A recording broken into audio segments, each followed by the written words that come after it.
What's the good word, y'all? It's your boy DKB here. Appreciate you coming through. Late night streams are back just to kind of chat things up a little bit. Um, I wanted to kind of get back to being able to do some of these. I tend to not do them often, especially since they strain the voice a bit. But man, what a day! What a day! Robert Saleh fired. Being able to sit on this the whole day, I can't say that it it still feels a little surreal. Like it's not that big a deal in the grand scheme of things, right? Football, kids games. It's not like I'm investing heavily in anything that's popping off right now, but still, I think I think what I'm hung up on is that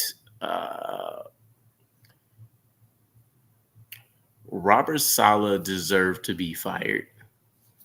That's pretty crystal clear. But the timing of it all is just really weird. It's very much so like I don't know. I don't even know what the brainstorm as a comparison here, right? If there's a laundry list of issues that you're dealing with, right? You go to the source of it. If you want to use the old, Ford Motors example, for instance, if you keep pumping out a car that's broken and you you fix the issue after you already create the car, right? You're going to continue to run into that same thing. Whereas if you address it during the assembly, you can get to the root cause of it and be done with it. And so it just kind of feels like, we chopped the wrong head off the snake, if you will, or the Hydra, I guess, as being a better example here. If you would have told me that both Nathaniel Hackett and Robert Saleh got fired, I'd be 100% on board with you. No ifs, ands, or questions about it. But I think it just lends to the theory that Aaron Rodgers is still very much so in power and running the show a lot more than what I'd be comfortable with, right?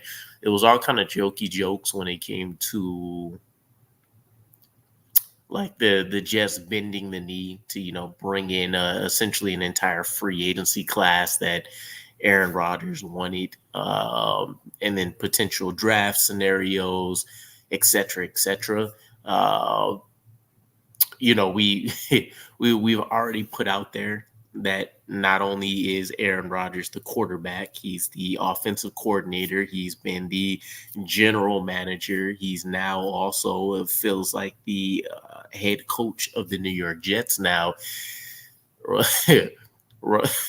Rodgers is he's like the equivalent of the Thanos of football, and I don't want to put that much on him, but it feels like every time you see a particular Jets personnel member go down, or it seems like they're not doing the same kind of activities they were doing before, it's coming at the hands of something tied to Aaron Rodgers. So again, I don't want to put that much on him because I don't think he's necessarily puppeteering things, to that degree. But man, I don't know if anybody else only the Jets, right? This is why people clown us and we get the same old Jets moniker time after time after time, because who else is dealing with these kind of situations? It absolutely blows my mind, man. I really can't fathom this. And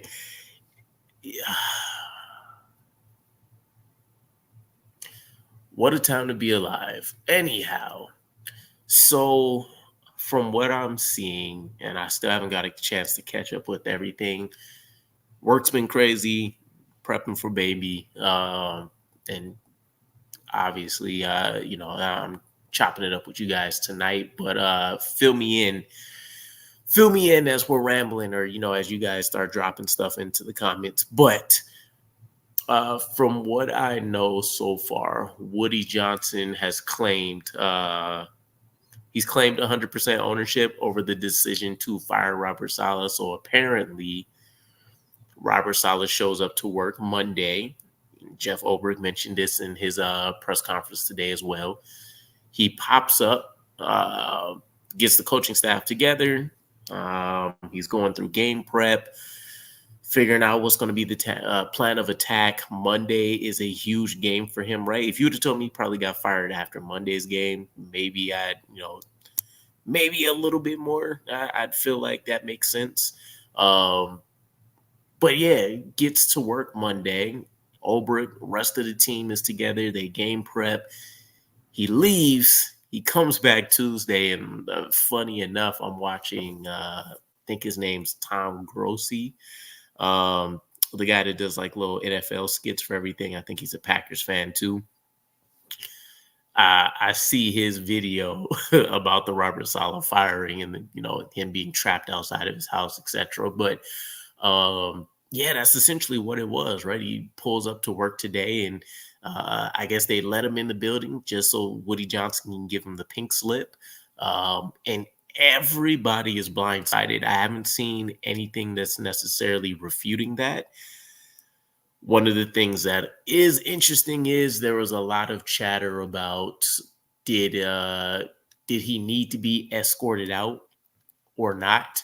And Saleh doesn't seem like he has that kind of personality, right? Interestingly enough, I saw comments from Willie Colon. Either way, the previous guard that we used to have, I think we brought him in over from Pittsburgh.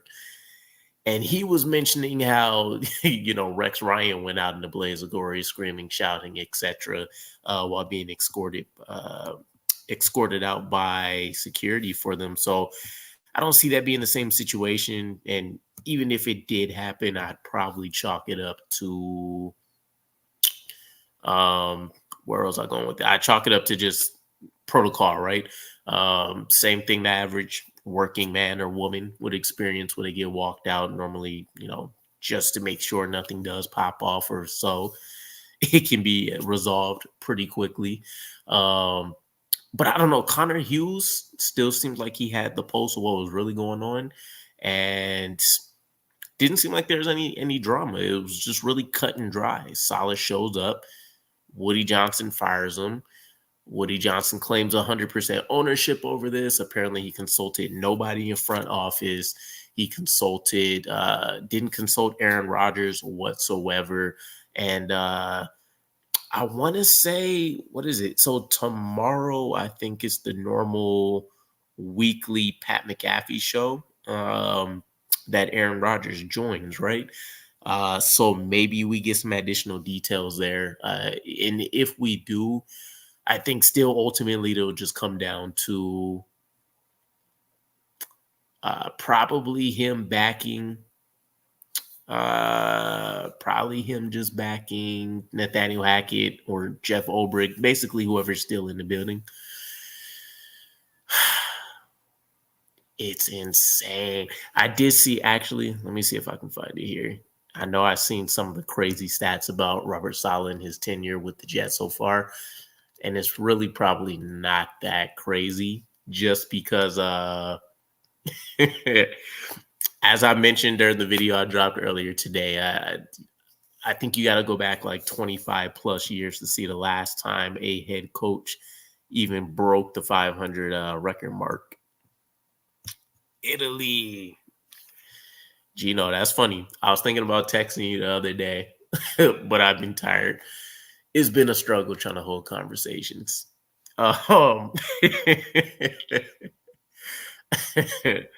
Yeah, man, I wish. My darkness retreat will probably come when the baby drops, but it's good seeing you, my man. I tried to peep into the into Gunny's show today because I think he had you on the thumbnail or something like that, but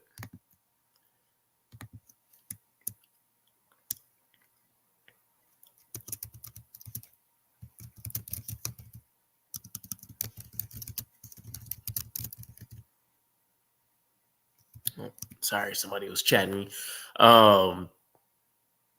What was I doing? Yes. So let's see if we can find the stats on Robert Saleh real quick.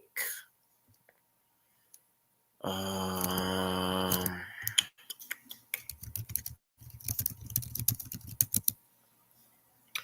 the biggest question to me is really, where do we go here, right? The purpose of this, originally this video was even titled different. There was a totally different conversation to take here, but um Salah is the scapegoat in this situation for everything I mentioned before.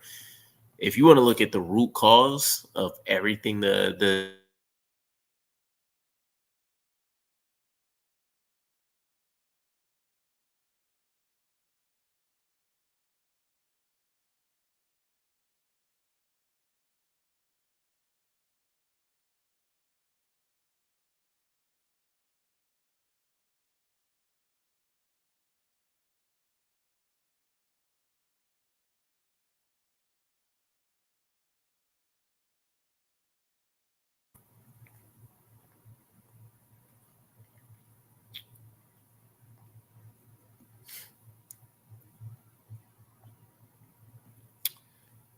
all right, give me 1 minute, guys.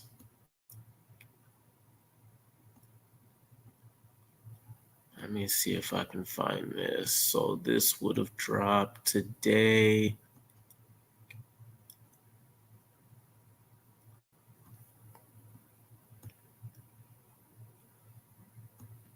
I feel like I used to find these so much quicker back in the day. Also, my internet appears to be trash right now. Okay, so here's at least one we could take a peek at. Let me see if I can get this to blow up a little better.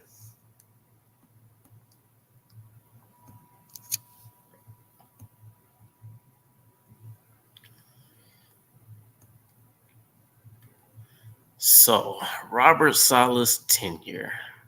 A lot of people want to give him a pass because when you look at who he's had to work with, it is a terrible list based on how things have panned out, right? Boom. So when you look at this, you can see what that's 33 games of Zach Wilson, 7 games of Mike White, 5 games of Joe Flacco, 6 games with Rodgers, 3 games with Trevor Siemian, 2 games with Tim Boyle, and not a single one of these, not a single one of these guys even has a winning record. Aaron Rodgers is dead even. And I'm trying to think, what are we? We're 2-3 right now.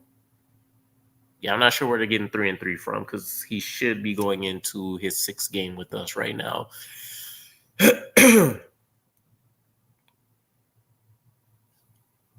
Yeah, I don't know why they got 3-3. Maybe it's a quick typo. Either way, though, this is insane. The most exciting names on this list, if you had to rank them, obviously Aaron Rodgers is at the top, but if you take him out, everybody would have been still hyped about Mike White, and then everyone else on this list is largely concerning. Joe Flacco probably comes in at number 2, right? So this isn't one of those things where I give him slack or I want to give him an excuse that he can really rely on with this, because as a head coach, this is one of your primary responsibilities, right? You should be able to confidently stand by your decisions you've made as a head coach, who you wanted to employ as your offensive coordinator, who you wanted to bring in as your QB of the future, or at least your QB of right now, depending on the situation, right? You can also make the argument that while we probably wouldn't have some of the same pieces we have now, Sam Darnold probably could be playing just as well for the Jets as we're seeing him help out the Vikings with their 5-0 start. So it is what it is. I can't say I'm surprised by Woody Johnson's actions. He gave this team over to Rodgers from the very beginning. Hackett is still employed. What a mess. Yeah. And this is going to be one of the things that we're going to be so locked into as the weeks go by. The only immediate cure, and really the only cure, period, is the fact that if the Jets can win, I don't know. It looks extra good for Jeff Ulbrich, right? It's the same theory that I had before all of this talk when, Robert Saleh was still just a hot seat candidate. If the Jets were to win, right? And I don't think anybody expected an undefeated season. I don't think anybody was, just expecting this overly superior team to the rest of the league, right? If the Jets were winning, I don't think anybody would have been willing to heap credit onto Nathaniel Hackett. I don't even think they would have necessarily heaped a ton of credit on Robert Saleh. But it's still going to leave the same question marks, right? Did Aaron Rodgers just happen to, turn back the clock for long enough to make the Jets look decent? Or did the coaching staff somehow do a 180, I guess now with Aaron Rodgers being gone, and they really found a way to figure it out? Jeff Ulbrich is essentially looking at a, 12-ish week trial period here, pending playoffs as well. I'm really wishing him the best because man, to have somebody get their first coaching opportunity. I'm sure for a lot of these guys, you're willing to take it however you can get it, right? But ideally, you would have liked it to have come if you're Ulbrich a year ago, 2 years ago, when you were near the top of the league for the what you demonstrate in terms of building up a defense and having, consistent, sustained success, especially when you pair it with the conversation about the kind of offense that you were dealing with, putting you behind the 8 ball essentially immediately in every game that you guys played in. It really would have been his best shot. At least that way he can say, I had 3 options on the table. I picked the best. Best situation for myself. With the Jets, hopefully 12 weeks from now we're not having this conversation, but you can definitely make the argument that he's been set up for failure, right? You still have the OC in place, with which everybody will tell you is a major problem, major question marks for us. And then now you still have to you could tell during this press conference, right? There was a lot of unknown. He can tell you how he wants to go about business, but that was really effectively it, right? He was told last minute there wasn't a ton of game planning he really could do or get ready for, and all that kind of stuff. So I don't know.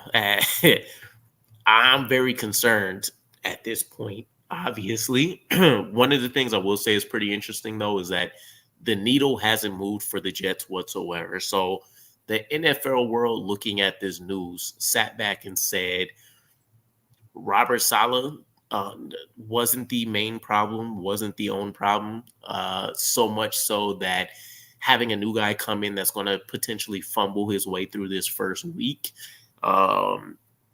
We're still in what are the Jets? Is this a home game for us versus the Bills? Let me see. So Monday Night Football for the New York Jets. Yes, this looks like a home game for us where we are. Okay. The Bills are favored -3. 55% prediction that they will win. Okay. So we're we're back in the dregs already of former years where the Jets can't even be favored in their own home games. That's awesome. But if we look at this, here's the reason why I say, there's a ton of concerns for me, right? when you look at if you listen to any analyst, or if you actually go through some of these games, and as we get through some of these weeks, I'll probably start just looking at all 22 tape on here, and we can kind of break it all down together. Motion is a problem, right? For one, you have the roof of what Aaron Rodgers wants to do, right? What is that roof? That roof is Aaron Rodgers wants to be able to take his time, right? That's the reason why we have all of these delay of game penalties that creep up on us. He wants to get to the line of scrimmage. He wants to be able to read the defense, change any protections that he feels he requires, look at his hot reads. He wants to be able to set up whoever he thinks has the best opportunity to make a big play. We can't forget Aaron Rodgers does have that aggressive brain, that mentality where he wants to try to put up 6 any opportunity that he can. But what that means is you can't do a lot of the things that the modern NFL offense is going to try to do. What does that look like? That looks like versions of what Kyle Shanahan does with the 49ers. That looks like versions of what you see happening in Miami with Mike over there. Pretty much any other team that's in the top 10 in terms of being able to perform offensively. You take a look at what they do. A lot of it is going to be motions within the offense, right? And that's not something that Aaron Rodgers is a fan of. Now, he spoke about this and mentioned understanding how it opens some things up and him just kind of being a bit of an old man about it, right? But ultimately, that just doesn't seem to be a thing. So when we heard that Aaron Rodgers and Robert Saleh wouldn't necessarily be on the same page, my mind instantly goes to things like that, right? Which is odd enough because I don't think that's what Robert Saleh is going into meeting rooms and talking about, right? The ideas that were presented during the offseason when we were hearing Aaron Rodgers saying, Robert Saleh spending a ton of time with the offense, or he's providing a lot of input about how he would be attacking things as a defense. And then week after week after week, you're still not seeing much change with the New York Jets. It's one of the oddest things ever because, for one, we have the pieces in place. There's still not many teams that have a better situation than having a Garrett Wilson, than having a Mike Williams, even though he's still, rearing into form for us.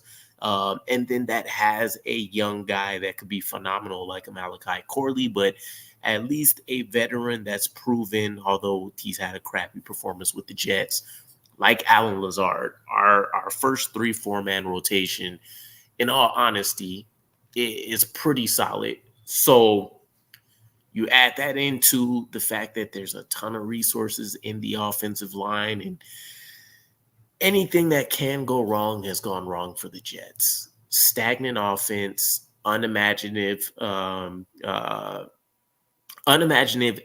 uncreative in terms of not just the play calling, but how we decide to set players up to have success in our offense.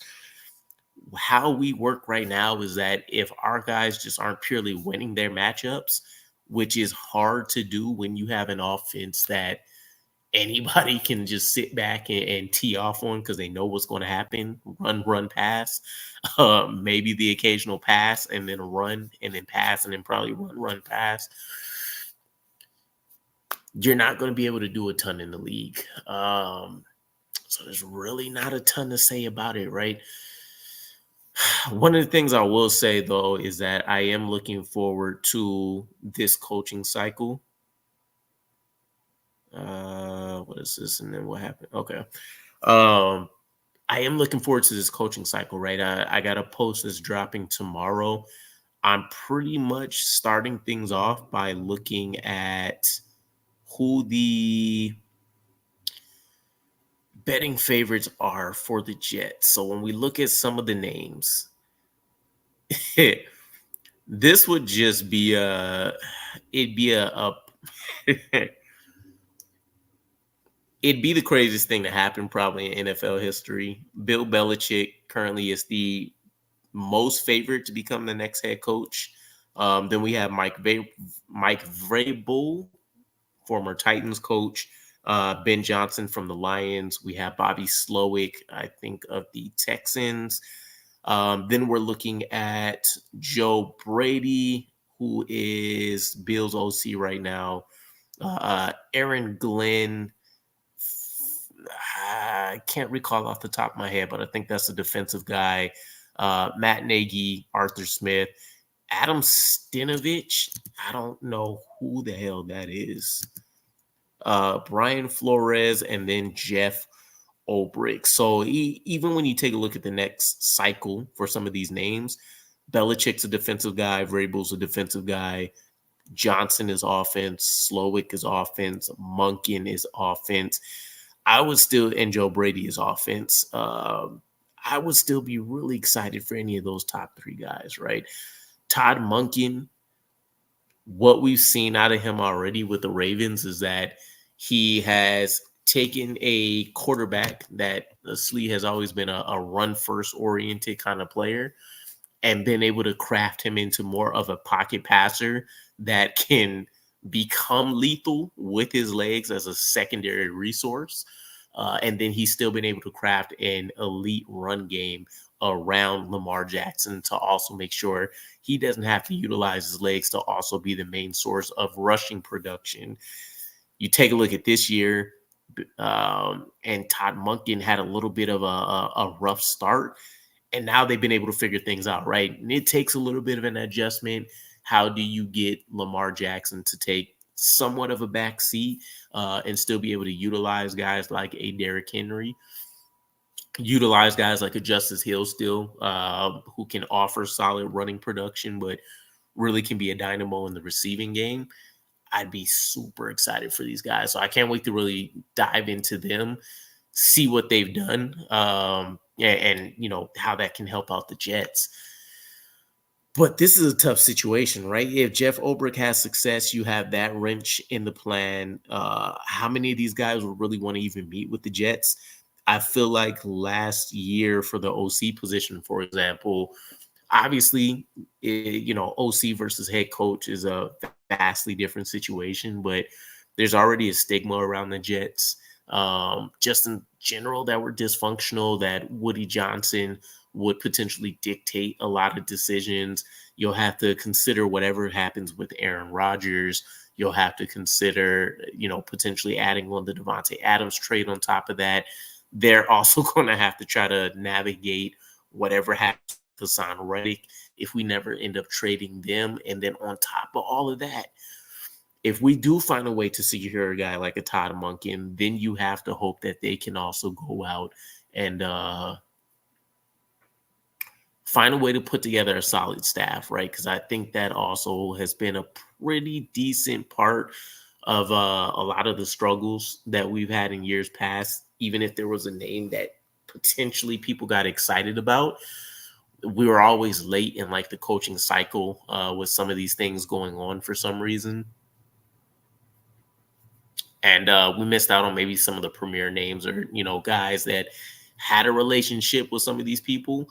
And they just, you know, decided there was a better option, or staying put was the smarter move for them. So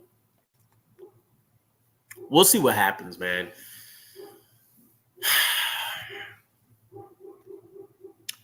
The best thing I can really hope for at this point is that we win next week. If we get the win, I think that buys us some time to at least sit down for a little bit and really consider how Jeff Ulbrich maybe has changed some things immediately. But yeah, I don't know. I don't see him being a puppet guy for sure. He seems a little bit more. This is the other piece, actually, going back to Robert Saleh. When you hear some of the analysts and you look at some of the press conferences that he's conducted in, you know, let's say the last 8 months, when you look at his demeanor from now compared to when he first came in, and this is even after his first year, where we have to remember, I think he went 4-12. That fiery, passionate guy, the one that gave us, you know, the elite quotables about dragging guys deep into the water and finding out that they can't swim, we stopped getting that guy realistically like a year and a half ago. everything now has always been, kind of like risk management, having to navigate, not giving the media fodder that they can take off or run with, and he has to deal with something else that's happening outside of the building. So it's really been one thing after the other for Robert Saleh. The leak, the Aaron Rodgers drama, dealing with this Hassan Reddick situation, having multiple OCs that have been extremely lackluster. I know one of the last reports that I saw of the day before things got super busy was Robert Saleh himself was considering firing or demoting Nathaniel Hackett. That was the last report that I seen today, and it was probably sometime around like 4 o'clock. And I guess Woody Johnson beat him to the punch, right? I don't know if maybe this was something he shared with Woody. And Woody was predicting maybe that causing issues with Aaron Rodgers and leading into something else. But yeah, I don't know. Again, if they would have fired both of them on the same day, I would have been much more prepared for that situation, as opposed to it just being Robert Saleh. And then also to the point I spoke about earlier, why was nobody on the offensive staff really considered as a legit replacement for Robert Saleh? The fact that the name they immediately jumped to was Jeff Ulbrich really says it all. I'm excited individually for the pieces, but then again, when you just take a look at the performance this year, maybe it's Robert Saleh. People stopped buying into his message. They stopped caring as much about really what he had to say. But on paper, going back to Keith Carton, how he got the Titans offensive line to perform, happy about him. When you take a look at what Tony Dews was able to do, helping build up that Titans running backfield, excited about him. And then with Sean Jefferson, he has the experience behind him. And then as a former player, you can always see those kind of coaches commanding more respect, being able to pull maybe a little bit more out of some of these guys than maybe the average coach. But nonetheless, collectively, we haven't gotten the job done. It just hasn't looked good. And it's on the head coach. Unfortunately, if you're not liking what you're seeing, even if it's not your area of expertise, your duty is to figure out how to help that person so that they can help out the players that actually need it on the field. And so the biggest disparity here that hasn't been answered is why were we so great during these offseason practices, right? Because you can argue that the defense has still been on the same level that we necessarily expected it to through these first 5 weeks. And yeah, there's been some slippage. There's been some, obvious voids where, in run defense, for example. But largely, this has still been the same kind of defense that we feel like we can get to the playoffs, potentially to a Super Bowl with. The offense wasn't consistently beating the defense, but there were definitely days where, Garrett Wilson caught 3 touchdowns today. He completely obliterated DJ Reed. He had his wins against Sauce Gardner, who's had an up and down season for sure, but still looks like somewhat of an elite player. You have to call outs for all of these guys. Mike Williams obviously didn't get a ton of practice time and stuff with it. But Garrett Wilson was exceeding. Breece Hall was going out there and just shredding up the defense, which you'd expect. Excuse me. You'd expect based on the fact that it's harder for us to stop the run. Braylon Allen was looking like a monster, and minus last week, by far his worst performance over the season so far. What happened? That's my biggest question mark. It'd be one thing if the offense was even about average or slightly above average right now. I think it's a different conversation. But when you see all the hype in the offseason and then we fast forward now and we can't block, we can't open up lanes in the run game, we can't block, we're allowing all kind of pressure